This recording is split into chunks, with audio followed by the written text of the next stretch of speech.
here in Massachusetts, you may or may not have heard, we didn't have any water, clean water in Boston for a little while. And the government and the state organizations did a pretty good job dealing with that. They had... for those folks who don't know, we had sort of a huge, gigantic water main break that disrupted the entire water supply to the eastern half of the state.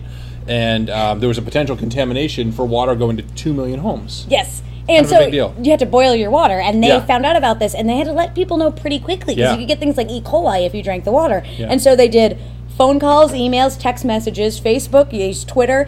They had those blinky highway signs. Yep. They all said, boil your water order. And then they had cops walking around the streets, knocking on doors, telling people, announcing it through their announcers on their phones. Yeah. And what was impressive was, I mean, they did a huge range, as well as, obviously, all the news programs. They had people talking on all the stations. Yep. I was watching TV, and it was scrolling across the bottom of every channel.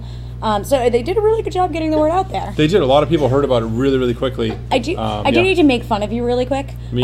Yes, people who live in Massachusetts, who are from Massachusetts, think that the eastern half of Massachusetts starts at, like, the outer edge of Boston, which is reality, like 5% of the state, and there's this huge other side of Boston, but this is eastern Boston, and that's all western Boston.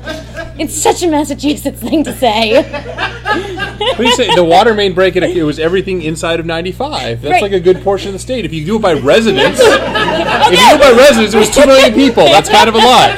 But if you go by, like, the actual size of the state, Western Mass starts, like, much further away than that. I'm just pointing it out. Doesn't the state, it's like New York, like, isn't it Vermont or New York, like, outside of Worcester? Is there anything past there? Yes. Really? There are things past Worcester, and way. they're really quite nice.